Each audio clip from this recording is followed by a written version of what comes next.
Did you call bank? I called game.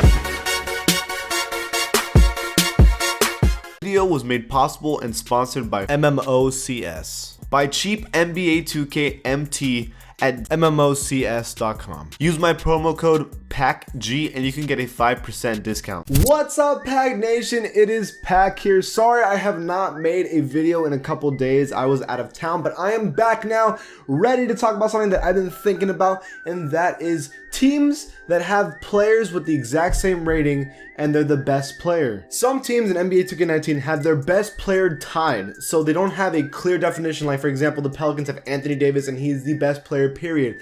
But other teams have the best player tied to someone else, and the question is, who is better? Who is the best player on these teams? There's 5 teams in NBA 2K19 that do this, and that's what I want to talk about in this video. Before this video starts, be an OG and join the Pack Nation, because when you're not an OG, you're an OG, and trust me, no one wants to be an OG. Alright, let's get this done. I'm starting with the first team, and that is the Clippers, with Tobias Harris at an 82 overall and Lou Williams at an 82 overall. So the question is for these two, who is the best player? So Tobias Harris is leading his team in points and rebounds, okay? And he's also scoring a pretty decent field goal percentage. But Lou Williams is also scoring pretty well. The thing about Lou Williams though is he's doing nothing else like really well. He's just specifically scoring, he's balling out, right? Lou Williams only averages 1 assist more than Tobias Harris. So if you were to argue playmaking, he's honestly not doing that much better. And to be completely honest, neither player, Tobias Harris or Lou Williams, are like that good of a defender. Now, I could make the argument, well, obviously Tobias Harris is going to be a little better defensively. Even 2K wise,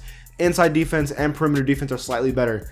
Just because Lou Williams is kind of skinny and short dude, there's only so much you can do, right? But one thing I have to take into consideration is minutes played. Lou Williams plays like 10 minutes less than Tobias Harris. If we were to compare these two players in a per 36 statistic, right? Lou Williams, believe it or not, is having the best season of his career so far, and he's 31 years old. He's almost averaging 30 points per game if he were to play 36 minutes. And so is Tobias Harris. Tobias Harris is having the best season of his career so far, but Lou Williams is scoring way more than Tobias Harris though, at least in the per 36. But because Tobias Harris is a slightly better defender and a much better rebounder and can score really well just like Lou Williams, I think I have to pick Tobias Harris. I mean, that's why they're winning a couple good games in the West, because of Tobias Harris leading that charge. The second team that has their best players tied is the Atlanta Hawks with Trae Young and Taurean Prince. Now, both of these players may not be in the 80 overall club, but they're the best players on their team. But if you had to pick one player to be the best player, the leading player on this team, I'm pretty confident who I believe is better. So right now, Trae Young is leading the team in scoring and playmaking. Somehow this dude's averaging 8 assists a game with no talent on his team, like at all. That may not seem like much, but that's a pretty big deal considering there's not a lot of great players on this team. But not only that, he is so young. He's only 9 games into his professional NBA career. That's crazy. And of course his defense is bad. I mean, look at this dude. You never look at him and go, yeah, he's gonna clamp someone. But it's not completely terrible, to be fair. So if I were to give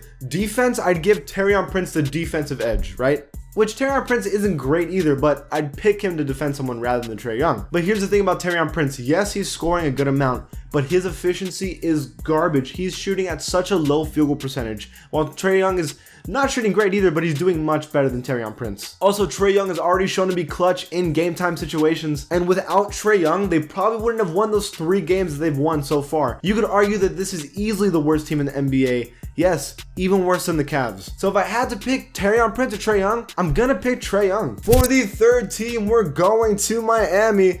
Now with Goran Dragic 84 overall and Hassan Whiteside 84 overall. Who is the better player? Question mark. So to be completely honest, the better player of the two is Josh Richardson. No, but out of all seriousness, he's only a 79 in the game, so he's not going to count in this video, right? We're picking between Goran Dragic and Hassan Whiteside. So I actually think this one's pretty hard, and before this video, I had an opinion and then I had to change it for this video because I started realizing I was wrong. So these two play 2 completely different games. Hassan Whiteside is a rebounding crazy defender, right? One of the, honestly, an elite rebounder and an elite defender in the NBA. While Goran Dragic is a great playmaker and great scorer in the NBA. Honestly, both of these two are really, really good at what they do. But you know what? Even though Goran Dragic scores more, Hassan Whiteside knows how to score. It's not like he's incapable of scoring either. In an NBA that's shooting threes all the time, he's still getting buckets in the paint. And honestly, Hassan Whiteside is scoring a better field goal percentage than Goran Dragic. I get that you're always going to score a better field goal percentage when you're in the paint, but still,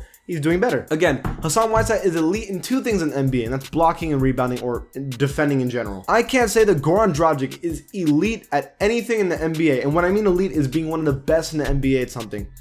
I think Goran Dragic's great at most of the things he does, but not elite.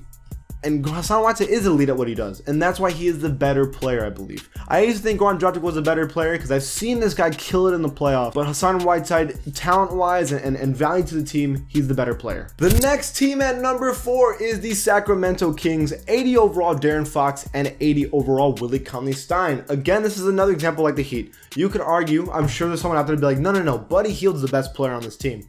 But that he's not in this video because he's a 79 overall. So we're gonna talk about Willie Cauley-Stein and De'Aaron Fox, right? So Willie Cauley-Stein has already showed he can score at a high field goal percentage, right? He's also rebounding well, he's scoring pretty decently, and he plays solid defense, he really does. But is that enough to be better than De'Aaron Fox? Okay, well, De'Aaron Fox is scoring pretty dang well too. I mean, better than Willie Cauley-Stein. He may be shooting a lower field goal percentage than Willie Cauley-Stein, but he's still scoring a lot. And it's not like he's shooting an awful field goal percentage either. Also, De'Aaron Fox is averaging 8 assists a game, just like Trae Young, with not a lot of talent on his team. Trae Young's is a little more impressive, but still, 8 assists a game on this team is pretty dang good. And no, De'Aaron Fox isn't amazing at defense just yet, but he's had flashes where he's been pretty good. And this team has been winning games lately, and if I had to pick a reason why they were winning games, at least a couple, it's not Willie Cauley-Stein. I think it's more has to do with De'Aaron Fox. So I'm gonna have to pick De'Aaron Fox for the Kings. I agree this could be close to some people, but I think it's De'Aaron Fox. And now for the most difficult one to decide at number 5, it is the Detroit Pistons, Andre Drummond and Blake Griffin. So for the longest time, Andre Drummond has been the best player on his team, probably since he was a rookie. I mean, this guy has been consistently very, very good and getting better. Even, you could argue every single year he's been getting better.